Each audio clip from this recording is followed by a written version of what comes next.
of the winter solstice, which is marked by the sun ingressing into Cancer. So this is, and this is why these solstice points and the equinox points are astrological, like they're of the earth, but they're markers in the astrological world. Like it seems wild to me that not everybody knows this information. It's just like this is of the earth of what we live in. Anyway, that's a whole nother thing.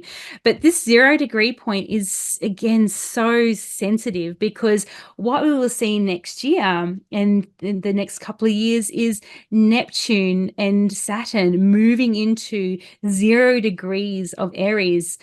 Um, this is, and it will make a square to this point, right? So, and just thinking of that Mercury and that Venus and the Sun all moving through this 0 degrees of Cancer, again, it comes up, and I feel like I'm repeating myself, but it just is so prominent in the chart of what is your dreaming for the change to come? What's the dreaming of the world that you want to see, and that's going to be changing, that is already changing so prominently and so strongly, but we're only getting the glimpses of this. But this is where we can use astrology to our benefit and live that new world, or that new timeline now in us now, because that's going to be the seeding for what's to come. And the more of us that are doing that, the more likely that this is going to be an easy transition, or a very joyous one if we choose to choose it now. Like it's now that we get to choose this, not when it's actually happening. I feel that's going to be too late. It's now that we get to choose the good life now. And with Venus and Mercury, the messenger, and Venus, the such beauty and love, and what are the loving values here, of of the cardinal waters. It's very, very beautiful. It's really special. And when we talk about the overculture as being so problematic, one of the reasons is because it skips this shit. Mm. Like our overculture skips the deep dreaming, it Mm. skips the deep rest, it skips the death cycle, it skips the part of the biological life cycle of the elderly, of the crone, Mm. like, and that's all these different, this is like the dark moon and new moon moment of the lunar cycle. It's like the seasonal equivalent of that. Like, this is all of the stuff our problematic overculture scoffs at and skips and demonizes and persecutes people for observing.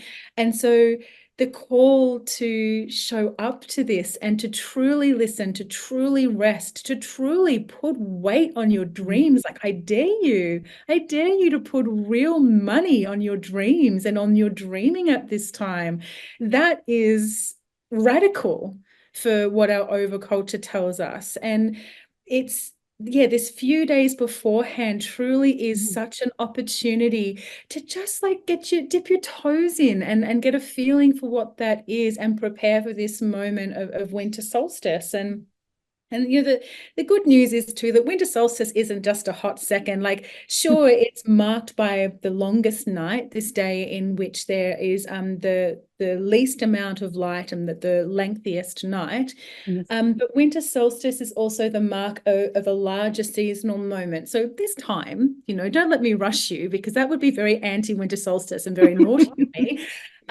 But also, why not make the most of this moment? Like, I feel actually quite emotional and emphatic about this. Like, I think that this is really important. And we mentioned earlier on that some of our key themes for the month, that one of them was that deep rest and that restoration. Like, that's just a little blip and amongst a lot of the beautiful expansion and the crazy explosions and the what else. Like, this is a really lovely, beautiful moment. Please do lean into it and give yourself the gift of truly putting your tools down. Like, again, like, I don't want to use myself as an example too often, but this is, I think, the first time in my whole life that I'm taking an extended period of time off, because I know in my heart that I need to be in service to myself and my family first.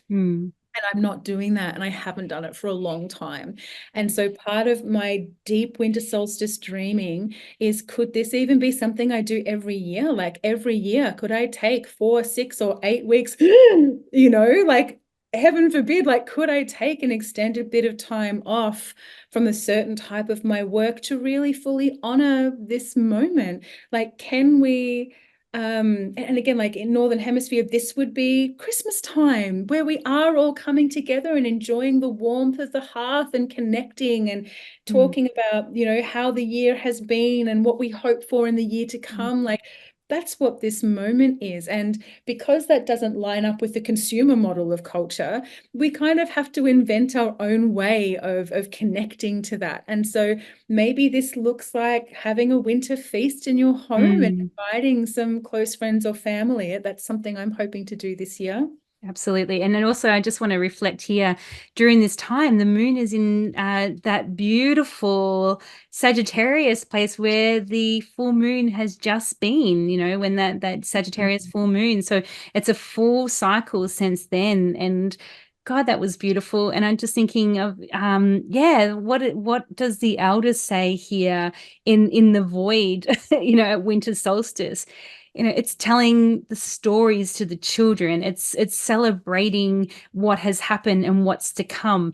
It's for us and my family, we've been doing this for years, and this is feels pretty radical, but I think it's about teaching the children another way, or the way of the earth cycle, that we actually do our Christmas, we do our winter, we call it winter solstice. We have a tree, we sit by the fire, we have this ritual. We are fortunate enough, the kids go to a school where they do a lantern walk, a winter festival. They have a winter festival on winter solstice, on the Friday of winter solstice. And we do that, we go to the lantern walk, and it's cold, we have a fire, and we come home, and all of a sudden there's gifts under the tree, and we sit with hot chocolate and marshmallows, and the adults drink wine, and and we by the fire, and we give the gifts as a marker of what kind of setup do you want to seed for the next 12 months. And we start it by gift giving and giving thanks, and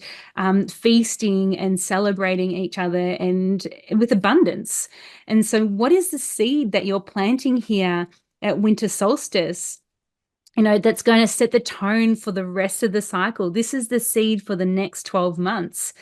What is it? Remember the cardinal waters. It's something, an actual fact, the chart of the universe, the Athea Mundi, is a Cancer. It's a Cancer rising. It is the beginning of everything. It comes from the mother, the cardinal waters. It's that first drip that comes down from the sky, that moves into the creeks and into the river and into the ocean.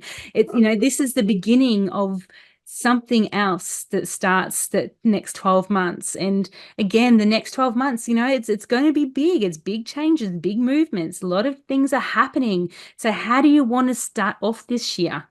How do you want to start off this year?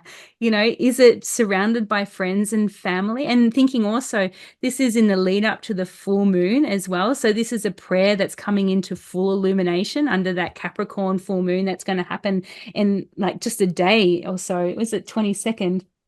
So this is within that full moon prayer stage as well. So it's like a double dose of wishing and praying, and spell crafting of how you want to see the next 12 months to come, this planting of seeds.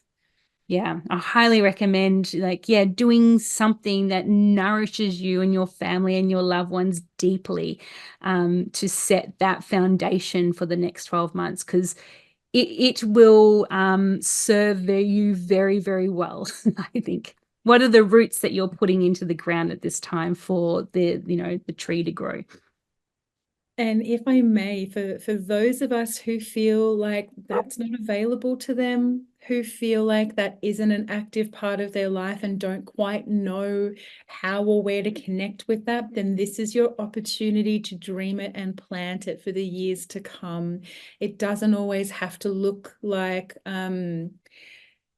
just thinking of, like, even though it's not Christmas time, just thinking about how Christmas can be also like, it's so beautiful. And I am so lucky to have lived with Evonne and her gorgeous family for a couple of years back in 2018, 19. And I have witnessed the beauty of that celebration. And it's a big part of how I've been inspired to bring that into my own home with my own family. And for those of us who crave it but don't have it, dream into it now. And also remember your chosen family, a family too. Like, it could be your friends, it could be extended family, whatever it is. There's just such a dreaming potential here. And like you said, Evonne, that moon is so close to full. It's only a day away from being full. So it's a very enlivening, it's really bringing energy and manifesting potential to this moment. Absolutely. It's a very, very, very powerful There's a moment. flower for me. Talking of Oh, very powerful moment. speaking of manifesting powerful moments. Absolutely. And if you're signed up to our Patreon, if you haven't, I would highly recommend it. We will put something up at winter solstice with a few suggestions on how you can honor this moment in time, and yeah, dream the good dreams. But remember, it's what's within is without. So if you're dreaming something good for yourself, you're doing it for all of us. So, it's actually a collective, radical act of collective, it's a collective activism by doing, dreaming the good dreams. Like, this is a part of that change of the consciousness that's happening. And how do you want, what kind of world do you want to live in? Yeah. Yeah, like what better world we would have if all of us were able to connect with this in a loving, conscious, and thoughtful way. And like, look at this, the full illumination of the manifesting of a beautiful moment. And here's my little human to gift that to us and to show it in action of like, don't think for a second that this isn't a revolutionary act to welcome the seasons into your home. Like, it's become a revolutionary act. It's a thing of great importance and great beauty. Yep. Full What a moon. delight that girl is. Full moon in Capricorn. Let's see. So the full moon in Capricorn is the 22nd of June, so the following day at 11:08 a.m. AEST at 1 degree of Capricorn. And so you go. Yeah. Now, again, there's 1 degree mark. So it's just highlighting how important these, the sensitivity of the 0, 1, 2, 3, 4 degrees, these are sensitive markers in time.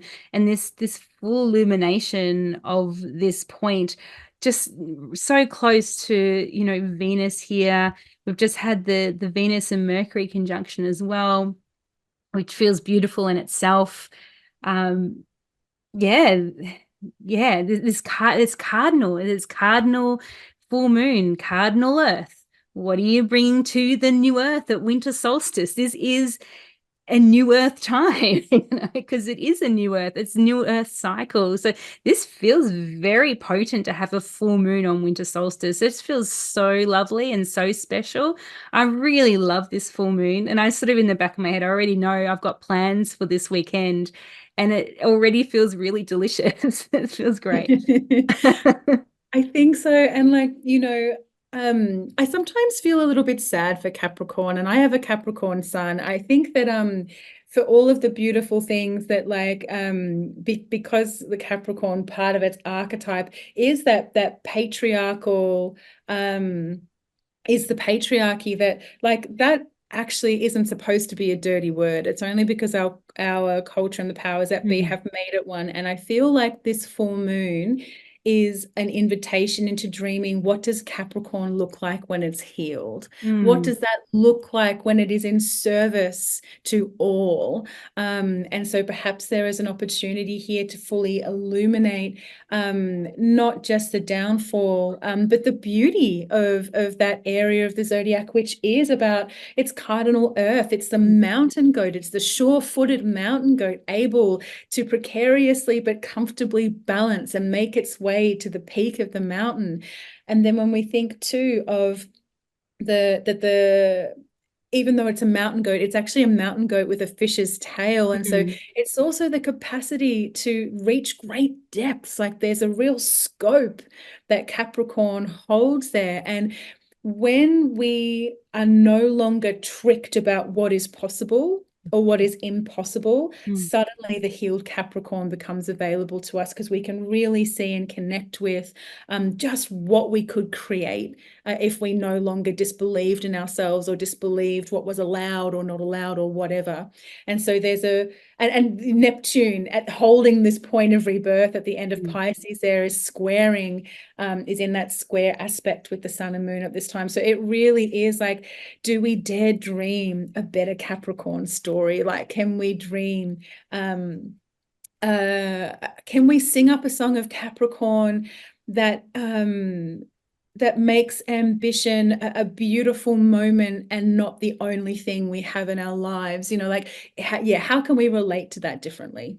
Absolutely. And I'm just looking at, from Sagittarius, Capricorn, Aquarius, and Pisces, as Rebecca said earlier, they're the collective signs, and Sagittarius, just talking about sort of from Scorpio, from the depths of transformation, you go out to the stars in Sagittarius to get the grand ideas, get the big insights. But in Capricorn, we bring it back down to the earth, and make this new structures, ruled by Saturn, the new structures to move forward.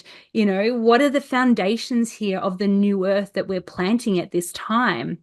Especially as that square is happening to Neptune, is like, do we dare to dream good dreams, new structures for this new earth that we are cultivating, dreaming in? And I think this carries on to what we were saying before about, dream the good dreams is a radical act. And in this full moon, like, this is bringing the structural foundations of a new earth consciousness for the collective, because it is a collective sign, to move forward when these changes are happening, like we're in it. And this feels like this carry on of what we were saying before, of dare to dream big, and to create something new here in this cardinal earth sign under this full moon. And 1 degree too, like, this is early, this is the beginning of the new structures, like the very beginning of the new structures.